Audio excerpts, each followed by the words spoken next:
Ashes to ashes, dust to dust.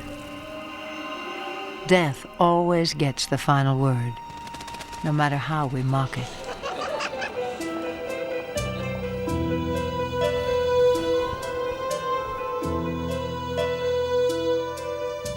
Sworn to eternal silence, the dead seem beyond our reach.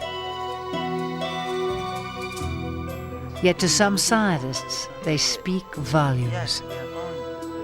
When I look at a mummy, I'm looking at an encyclopedia.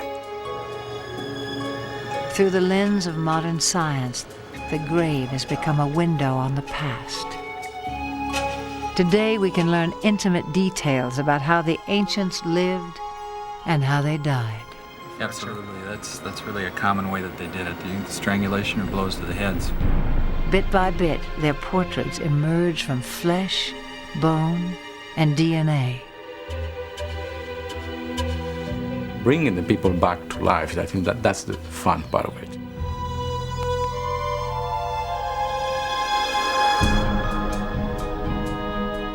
The unearthing of the past reveals the tangled roots of our family tree. But some see only the desecration of their ancestors. They must be put back into the bosom of sacred Mother Earth. As the living defend the dead, battle lines are drawn.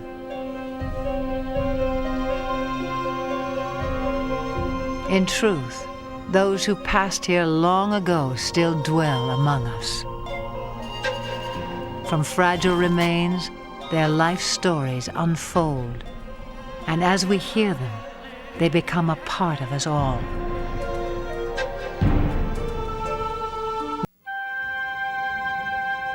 This is the driest place on Earth, the Atacama Desert in Chile.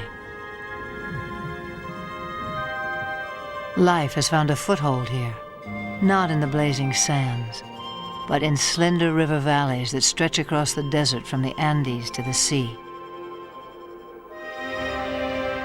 The city of Arica stands where two rivers meet the Pacific Ocean. Countless generations of fishermen have thrived here, and many families have deep roots. Whenever ground is broken, there's a good chance these roots may come to light.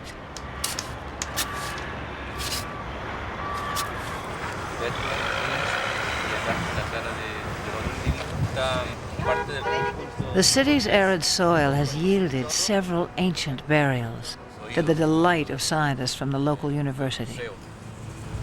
Physical anthropologist Bernardo Arriaza, now with the University of Nevada, will never forget a visit to a site where the water company was digging trenches. I remember in 1983 was a quiet day when the water company called us. They said they have found something unusual, so that really caught our interest. And we get called all the time. Hello? And you never know what you're going to find. So that's also the exciting part of going, or you don't know where it's going to be. And this time was quite incredible, actually.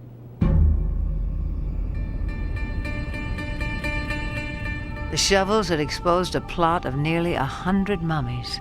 Some would be dated to 7,000 years ago, 2,000 years older than the mummies of ancient Egypt. Eerie masks were sculpted over their faces. Wigs were glued directly to their skulls. Bodies were completely made over, paste and paint on the outside, grasses and earth within. Men, women, and children were mummified, even this 8-inch long fetus.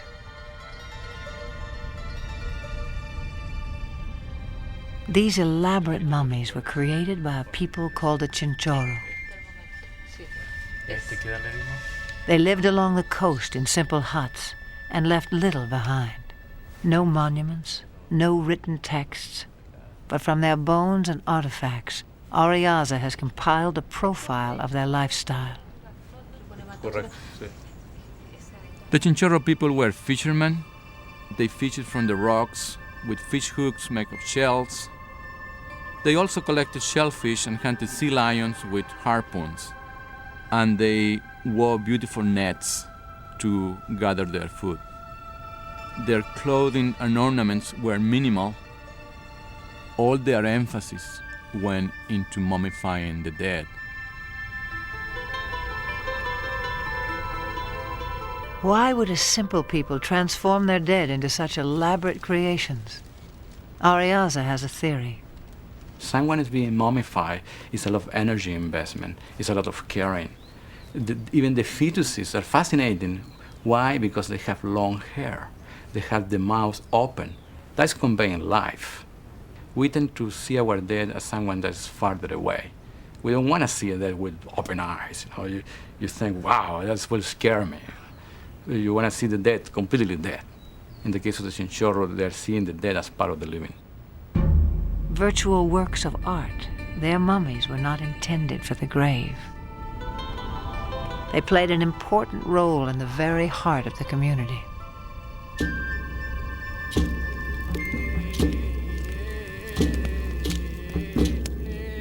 The mummy was an honored emissary who moved between this world and the next, sending word to the ancestors, interceding before the gods.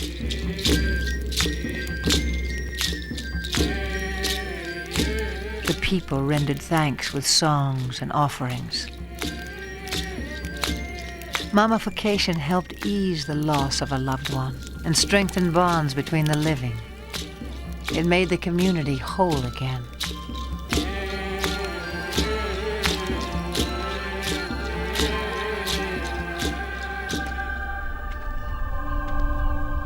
Such rituals may have quelled the awful fear of what lies beyond death. No less a mystery 7,000 years ago than today.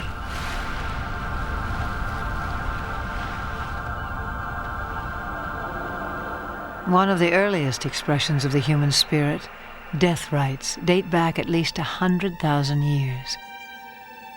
Even the Neanderthals buried one of their own beneath a blanket of flowers.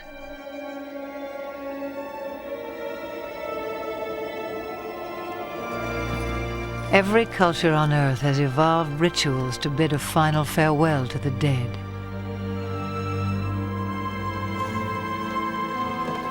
Some consign the body to the embrace of the earth. Others ensure the release of the soul through fire.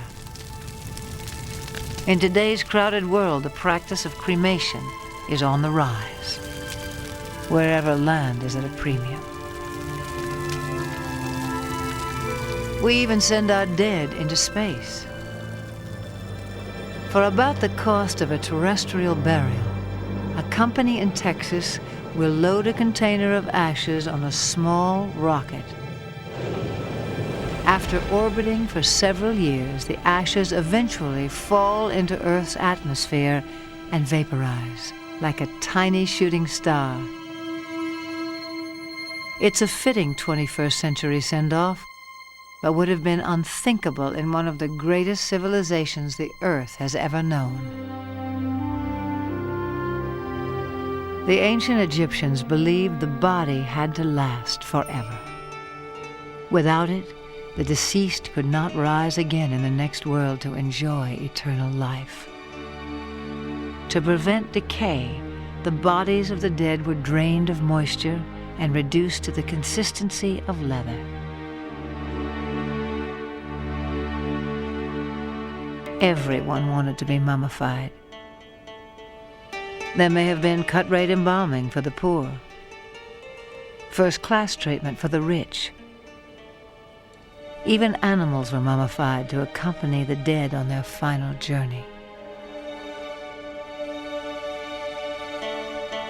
Over some 30 centuries, countless mummies were made, but countless were also destroyed. Almost from the moment they were sealed, the pyramids and nearly every other well-appointed tomb were ransacked by thieves. Kings or commoners, bodies were hacked apart and left in tatters. Things got worse when Europe developed a taste for mummies. By the 12th century, they were imported by the ton to be ground up and mixed in potions purported to cure everything from headaches to impotence. In 1798, Napoleon's campaign spawned a new wave of mummy mania. Over the next century, hundreds were dissected both in laboratories and at fashionable unwrapping parties. The supply seemed endless. Mummies made cheap fertilizer and fuel. In the 19th century, trains from Cairo burned stacks of them to power their steam boilers. Our fascination with mummies continued unabashed well into the 20th century. Is it dead or alive? Human or inhuman? You'll know, you'll see, you'll feel the awful, creeping, crawling terror that stands your hair on end and brings a scream to your lips. The mummy.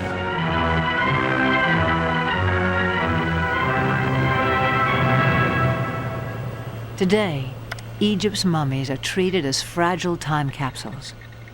Science now has the tools to explore their secrets without destroying them. And I take this side off right here too. Researchers can coax clues about daily life 3,000 years ago from the tiniest samples of tissue and bone. Egyptologist Bob Breyer of Long Island University knows more than most about mummies. But just how a mummy became a mummy was a question that irked him for years. The party line among Egyptologists was always, oh, we know how they did it. They removed the brain through the nose. They removed the internal organs. We know pretty much how they did it. But there's no papyrus that tells how to mummify a human. The Egyptians never wrote down how they did it. It was a secret, probably a trade secret. A brief description was recorded by Greek historian Herodotus around 450 BC. For Breyer, it was not the final word. I started to do a mental mummification, trying to just imagine exactly what happened. At some point I realized the only way we'll ever really find out is to do it. In 1994, Breyer set about to perform the first Egyptian-style mummification in 2,000 years. In Cairo, he tracked down the embalming spices mentioned by Herodotus, including frankincense and myrrh. He would also need special equipment. We had to have replica tools made of all the instruments we thought the embalmers used. So, for example, we had to have obsidian, an obsidian blade flaked by somebody in the Southwest who knew how to do this. We had to have a silversmith make bronze tools just like ancient Egyptian bronze tools. Not since the time of Sneferu has its like been done. Now, I'm a little bigger than the average Egyptian. Copying ancient designs, Breyer built an embalming board for the elevation of the corpse and drainage of fluids. And I'll tell you, it might be good for the dead, but it's not good for the living. With his colleague Ronald Wade at the University of Maryland Medical School, Breyer would mummify a man who had donated his remains to science. There were quite a few surprises along the way as we did the mummification. One was in removing the brain. Everybody always thought that you kind of pull the brain out a piece at a time through the nose. At least that's how all the articles say it was done. We tried it. It didn't come out that way.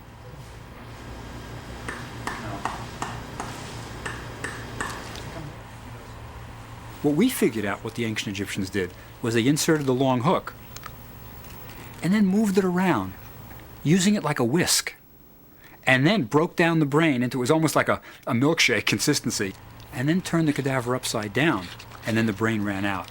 That's how they did it.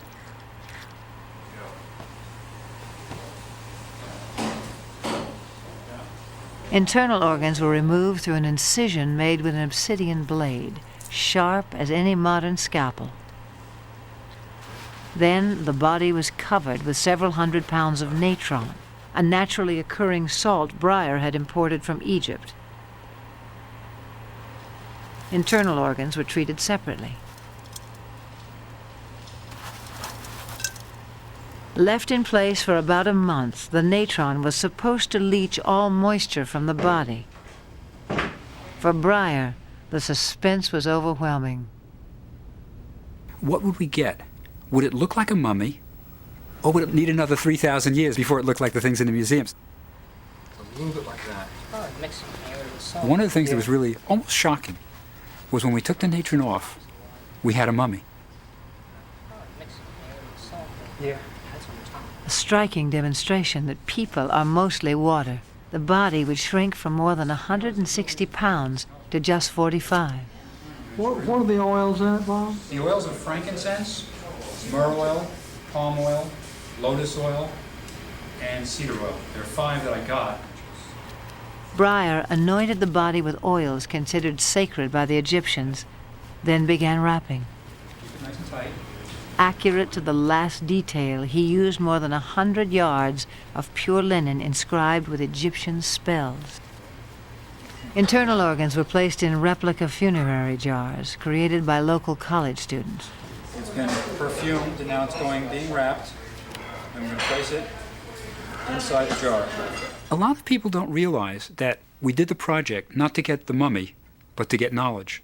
And the project isn't over. Our mummy, it seems, is what we say dead and well. He's been at room temperature now for about 2 years. No signs of decay. It's stable. So we think we did it right. But he's still being used in research projects around the world. We get requests for tissue samples, people doing studies on ancient Egyptian mummies. This is the only mummy in the world for which we know exactly what was done to it. It's the only, so to speak, ancient Egyptian mummy that we have a full medical record on. So it's an important mummy. If only in the annals of science, Breyer's mummy has achieved immortality, a fate the Egyptians would surely have approved. The quest for eternal life still goes on today, just in a different form. Cryonics involves freezing the body in liquid nitrogen immediately after death. Practitioners have faith that scientists of the future will have the know-how to revive them.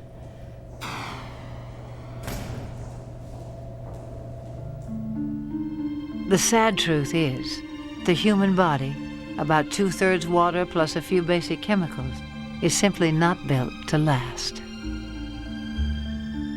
Exposed in warm weather, a corpse can be reduced to a skeleton in a matter of weeks. Underground or underwater, the process usually takes somewhat longer.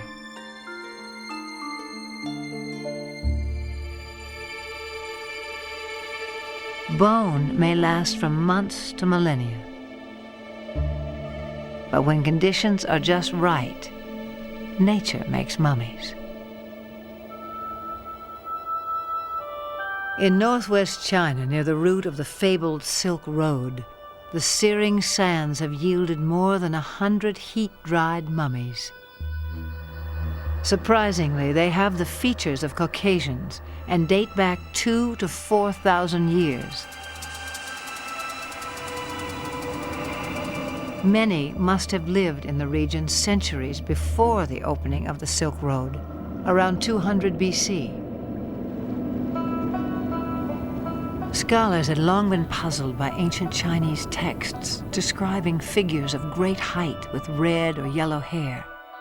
Cave paintings in the region lent credence to the accounts. But the discovery of the mummies adds an important piece to the puzzle. Their existence suggests foreign traders settled in China much earlier than previously believed.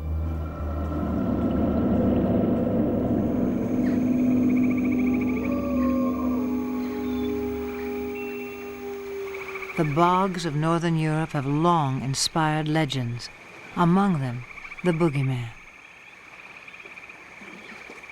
2,000 years ago, the Celts and their kin believed bogs were an entrance to the realm of the gods. They tossed in tribute of silver and gold, and other strange sacrifices. Bogs are filled with a natural embalming fluid, acidic water low in oxygen and rich with tannins, the same chemicals used to cure leather. Over time, this brew converts dead vegetation into peat, long harvested as a heating fuel. It also works wonders on bodies. More than 1,000 bog mummies have come to light. Most are some 2,000 years old. Often their bones are dissolved, while their skin is transformed into a supple leather that retains a breathtaking impression of life.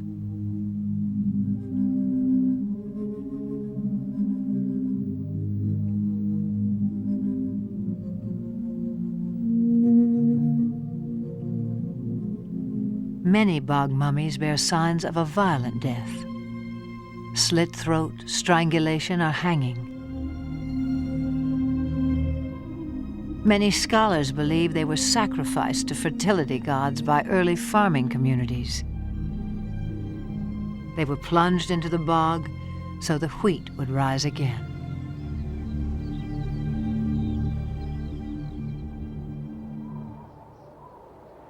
More than 2,500 years ago, the Altai Mountains of Siberia were home to a nomadic people called the Pazyryk.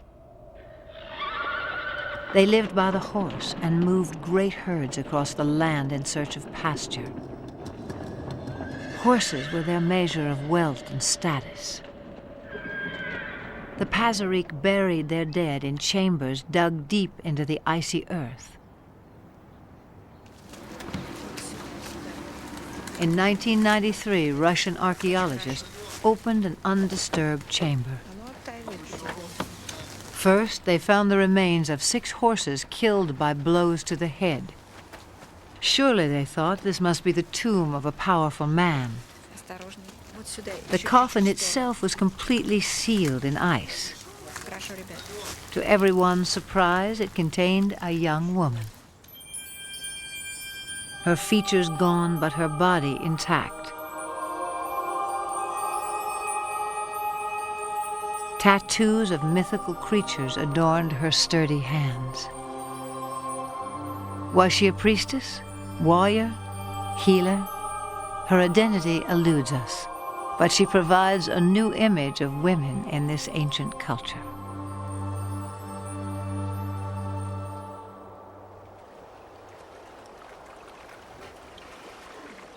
On the west coast of Greenland, a rocky cove once harbored an Eskimo village, home to a people called the Inuit. Some 500 years ago, misfortune struck here, and 8 bodies were laid to rest in a dry, sheltering cave. Cause of death remains a mystery. But these freeze-dried mummies in superb fur clothing rank as one of the most spectacular archaeological finds from the Arctic region.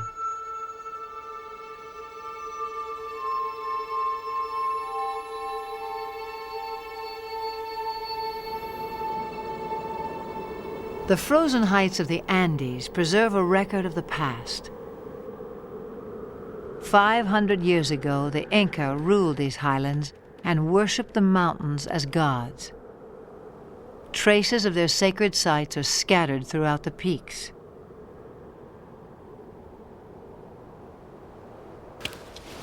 For nearly 2 decades, anthropologist Johann Reinhardt has sought out the high-altitude sites of the Inca. But in September 1995, he first climbed Mount Ampato in Peru with a different goal in mind. Ampato's been a peak that's always been a mystery. It's always stood out there, and people haven't really climbed it very often and haven't seen much that's been on it. And the idea was just to get some pictures of another volcano that was erupting nearby, never really thinking we'd find anything on the summit. Now, the reason for that is that it's never been seen without a permanent snow-capped summit. The eruption had showered Ampato with dark ash. Even at more than 20,000 feet, much of the snow had melted. When my assistant Miguel Zarate and I reached the summit, I was taking some notes when Miguel just continued on and all of a sudden gave a whistle and pointed. And I looked, and sure enough, it was clear from even 40, 50 feet away that there were feathers sticking out of the slope. They adorned 3 Inca figurines once buried, now exposed by a rock slide. We were still looking down the slope and very quickly saw this bundle laying right out on the ice. I asked Miguel to pick it up and move it a bit, and as he did, all of a sudden we were looking into the face of this dead young woman. Mummified by the cold, she had been sacrificed and buried on the mountaintop some 500 years ago. When her rocky tomb collapsed, her face was exposed to the sun. But her body was intact. Skin, muscle, bone, even the blood in her veins frozen solid. Scientists estimate she was 12 to 14 years old when she died. Never before had the richly patterned clothing of an Inca noblewoman come to light. She is probably the best preserved mummy ever discovered in the Americas. In May 1996, the maiden is flown, still frozen, to Johns Hopkins University in Baltimore. A state-of-the-art CAT scanner produces a detailed 3-dimensional image of her body. Her strong bones and teeth, well-formed muscles, and internal organs speak volumes about Inca nutrition and health. It's a stunning sight for the man who carried her down the mountain. Then Johann Reinhardt learns the secret of the maiden's death. A fatal 2-inch fracture mars her skull. And you can see it pretty nicely just rotating around, but would it make sense that she may have been hit by a blow? Absolutely. That's really a common way that they did it. The strangulation or blows to the heads were common ways to do human sacrifice. We just didn't see it. I kept having visions of what it was like carrying her in the dark with this volcano and snowfall and everything, and seeing this modern machinery. And you could look at the screen and view bones and even organs. It's just amazing. She just began to come alive.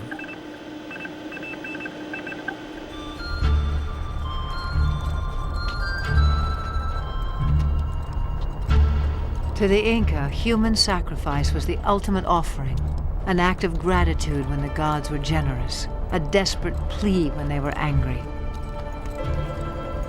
Archaeologists now know the Amparo maiden died during a long-term volcanic eruption.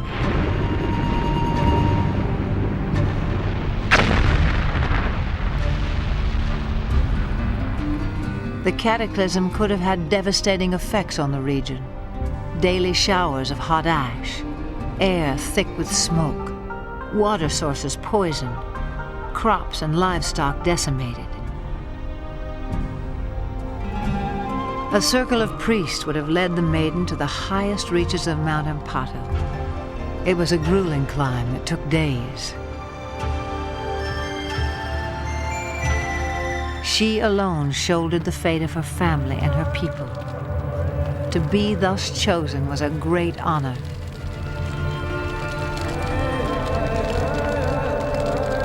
In exchange for her life, she would earn an eternity of bliss and a place among the gods.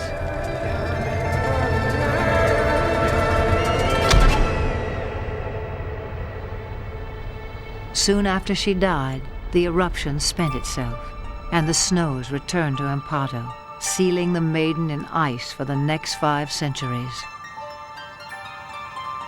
Even now, she serves her people well.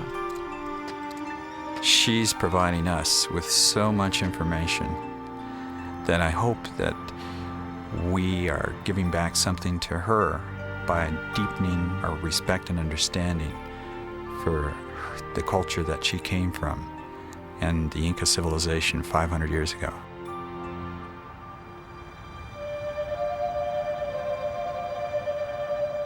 Across the globe, another chain of snowy peaks yields a messenger from the past. The Alps seem impenetrable from the air, but for millennia, shepherds and traders have hiked their mountain passes.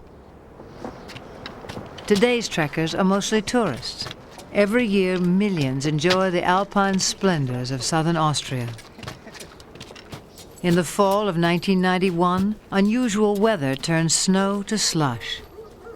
On September 19th, a couple of hikers stray from a marked trail, hoping to find a shortcut.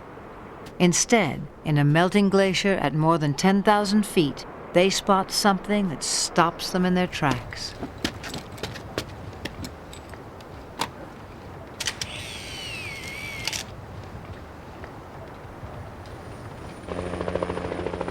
Four days later, delayed by bad weather, an Austrian forensic team arrives. This is not an uncommon sight in the Alps. The frozen bodies of mountaineers are sometimes found decades after they perish among the peaks.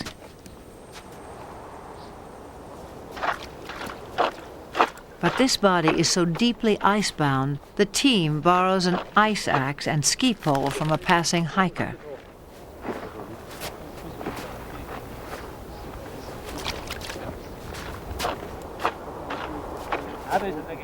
Somewhat puzzling are the scraps of leather pulled from the slush around the body, not to mention the strange artifacts. Team members conclude this body has been frozen a very long time. They turn it over to experts at the University of Innsbruck. Still wearing a strange shoe stuffed with grass, it's the body of a 25 to 40-year-old man, shriveled but virtually intact. Teeth show heavy wear.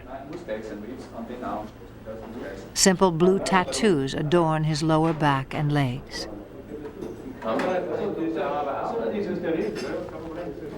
70 objects were found near his body. A quiver of animal skin containing 14 arrows.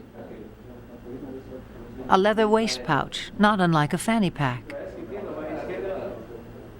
Bits of leather and grass rope. A flint dagger. Most telling, an axe with an exquisite copper blade. To archaeologists, the design of the blade suggests its owner may have died 4,000 years ago. It was not the final word. Skin, bone, and grass samples are sent to 4 eminent European laboratories for radiocarbon dating.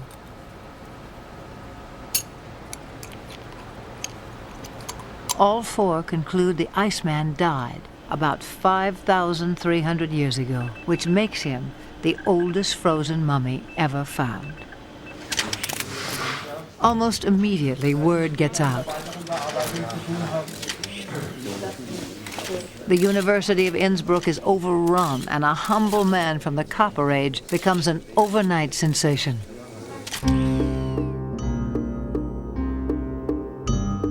Few archaeological discoveries have so completely dominated the headlines.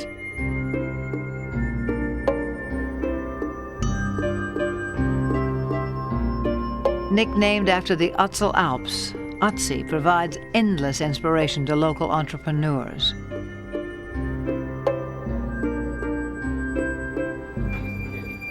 Who was he? How did he die?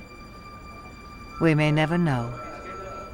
But his body and artifacts have begun to yield glimpses of a lifestyle practiced more than 5,000 years ago.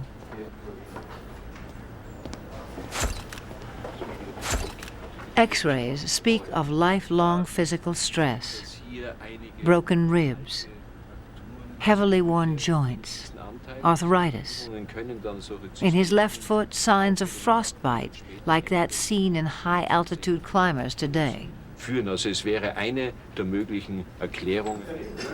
With an endoscope, scientists remove a sample from the Iceman's stomach and found remnants of meat and grain, his last meal. His lungs made a startling sight, blackened by hours spent near open fires in close, smoky quarters.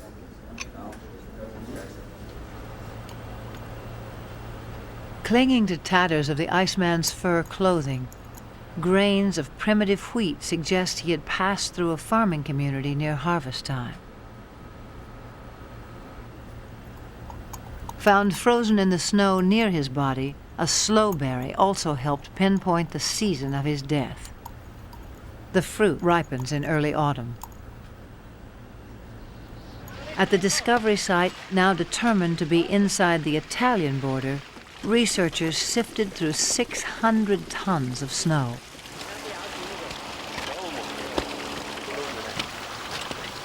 After days of melting and filtering, they recovered part of a plaited grass cloak. Another fragment, the upper edge of the cloak, held hairs that fell from the Iceman's head after death. Chemical analysis would show the hair was heavily coated with copper particles, the kind that are airborne near the smelting of copper ore. Not an unusual finding, if the Iceman was a coppersmith or an assistant to one.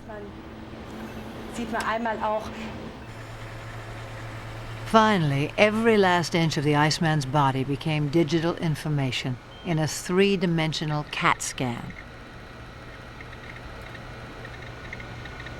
This virtual Iceman allows for unlimited study without risking the fragile frozen remains. It also provides a ghostly foundation for a skilled artist as he resurrects a traveler from a distant time.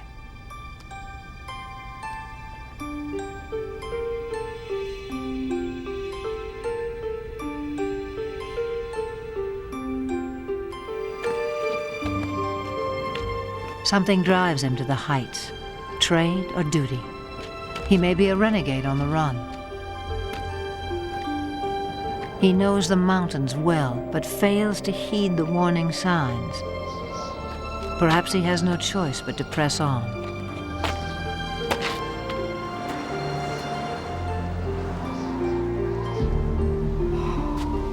He climbs higher than the trees, beyond hope of any kindling to build a fire against the terrible cold. In the lee of a rocky ridge, he'll lay down his belongings and wait out the night. He knows that with sleep comes certain death, but his senses are already numbed.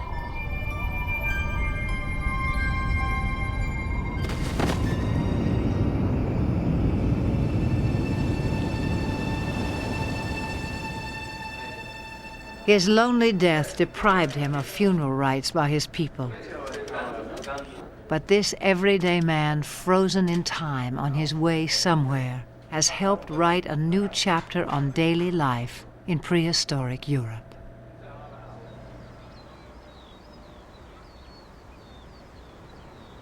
In southwest England, Somerset is a region of limestone cliffs and deep gorges. Home to some 3,000 people, the town of Cheddar is known not just for its namesake cheese, but for a series of spectacular caves sculpted by an underground river. Some 9,000 years ago, Ice Age hunters camped here and left one of their dead in the damp darkness. Today, a replica of Cheddar Man marks the spot. He lived before the age of farming, when bears and wolves roamed the land. The oldest complete skeleton found in England. It seems Cheddar Man died of head injuries around age 40. In 1996, a fragment from his tooth was analyzed by scientists at Oxford University. The ancient bone yielded traces of DNA. A tiny fraction of Cheddar Man's genetic fingerprint was revealed. A local television producer decided to test whether any of Cheddar Man's descendants were still living in the area today. The high school became involved in his experiment. Students from local families were asked to donate DNA samples. Why are those two unpopular, and who are they unpopular with? History teacher Adrian Target, himself a native of the Somerset region, helped coordinate the volunteers. A simple cheek swab was all it took to collect the necessary cells for DNA analysis. To make up an even 20, Target donated a sample too. At Oxford University, the DNA was parsed and sorted. Within weeks, results were in. On the basis of what we've got here, that would be an identical match, which would mean that they had a common maternal ancestor. So who do we match this up with? Let's see. Number 12. Number 12. So who's number 12? On a Friday afternoon, the volunteers were assembled to hear the news. You're all agog, no doubt, to know who it is. Who's related to the caveman found in Cheddar? Yes? What would you feel like if it was one of you? Because it's probably going to be of interest to people all over the world that there is a link over 9,000 years to this person found in the cave. Think you could stand the publicity and the visits to California and wherever? Yes? So, who is it? It's Adrian Target. Thank you very much. This is the man that's closest related to Cheddar Man. I'm overwhelmed. How do you feel about that, Adrian? Bit surprised. I was just about to say, I hope it's not me.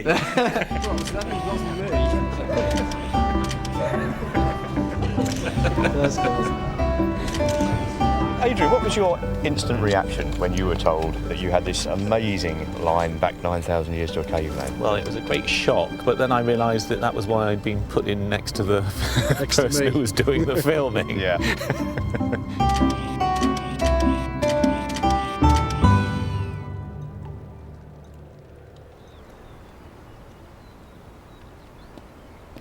The study of dead DNA is becoming a powerful tool for unraveling relationships long buried in the past. It can help illuminate patterns of gene flow between ancient populations, or family ties among rulers in a bygone dynasty.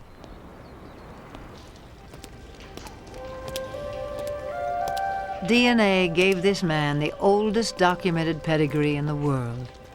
But there's more to it for Adrian Target. It's essentially about our roots and connections in families. And I think at heart, most people want to know more about themselves, where they come from. And of course, this story does just that.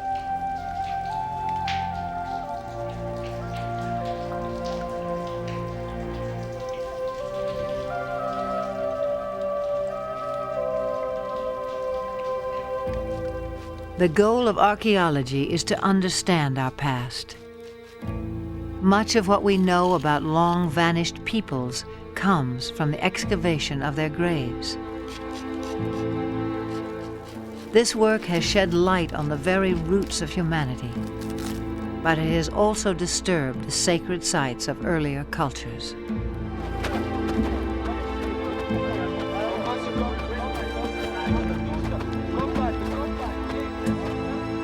In recent years, the collecting and handling of human remains have become more controversial as native peoples around the world demand a new respect for their ancestors. The conflict is especially heated in North America. In the last century, countless Indian burials have been stripped bare. Today, museums and institutes across the United States house the remains of some 300,000 Native Americans. In 1927, this 1,000-year-old burial site in Illinois was opened to the public. The Dixon Mounds Museum would prosper. But in the 1980s, Native Americans registered complaints about the exposed skeletons. By the 1990s, protests were held outside the museum. In our own land.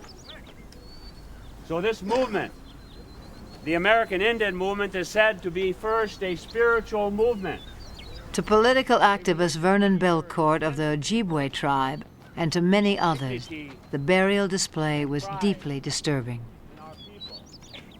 We practice our spiritual way of life. We still have our language, our prayer songs, and many of us who follow the traditional teachings of our grandfathers and grandmothers, we then take exception when we see our burial sites being desecrated and the physical remains of our ancestors who are an open burial pit for tourists and others to witness. We decided to take some direct action.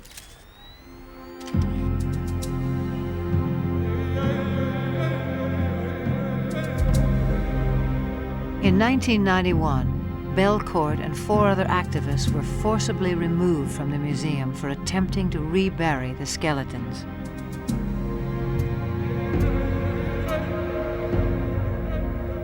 One year later, museum officials closed the display and completely covered it with earth. Under a law passed in 1990, federally funded institutions have begun to return Indian remains to their tribes. Native peoples in Australia, New Zealand, Africa, and elsewhere are calling for similar policies.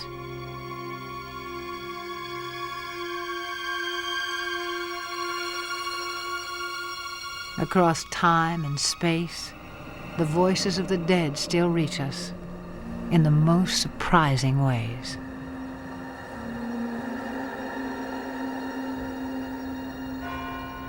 In 1991, a British housewife purchased a book at an antique market near her home in the town of Bromsgrove.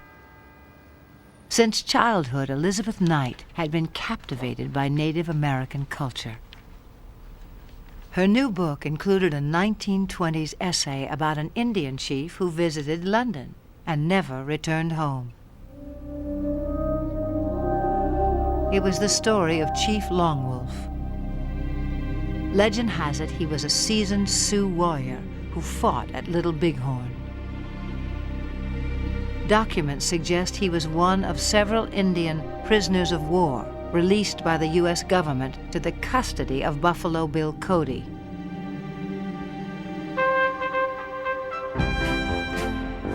In 1892, Cody's Wild West show toured Europe.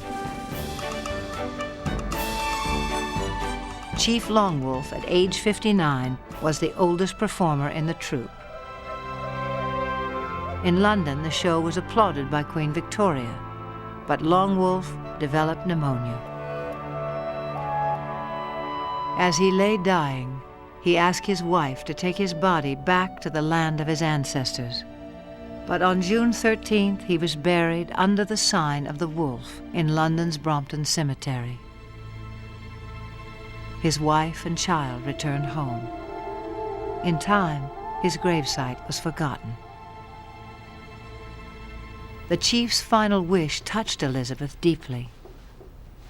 I had the book for a couple of weeks, and I put the book back on the shelf several times, but eventually I had to take it down and said to my husband, I'll have to do something about this because it's really bothering me. Some 35,000 gravestones rise from the grounds of Brompton Cemetery. On May 1st, 1992, Elizabeth searched the aisles until she found the weathered wolf.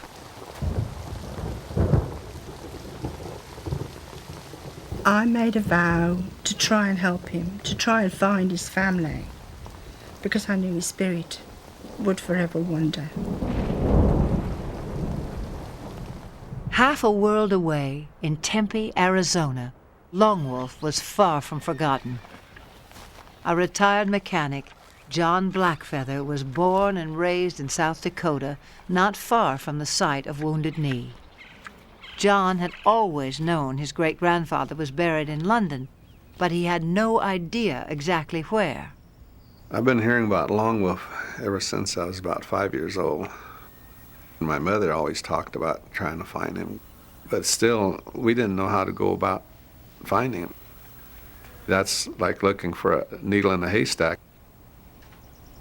In 1992, John's wife spotted a newspaper article that changed everything.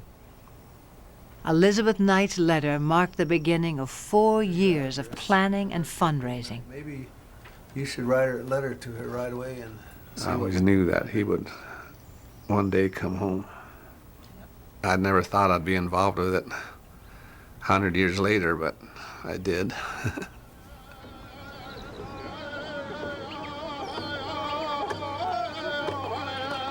September 25th, 1997, the Black Feather family come to London to claim one of their own. It's not a sad day for us. It's going to be like a great homecoming for him when we get him back to South Dakota. So pleased to see you. For Elizabeth Knight, it is a day of promises kept.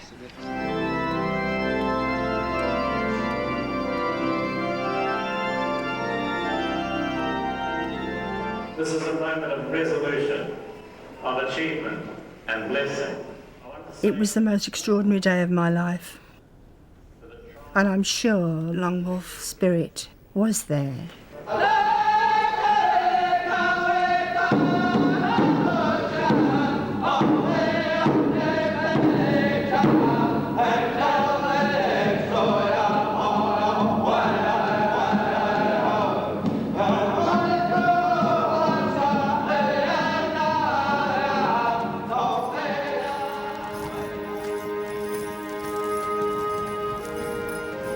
On September 28, 1997, Long Wolf is laid to rest in a small cemetery in Wolf Creek, South Dakota.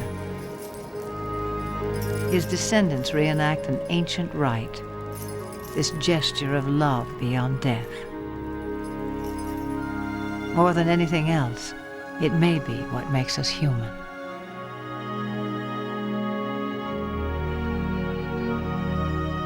We all stand on the shoulders of those who came before us. We walk in their footsteps. We live on their graves. Each time we speak their names or honor their ways, perhaps they do live again. To be remembered and nothing more. That alone may be the secret to immortality.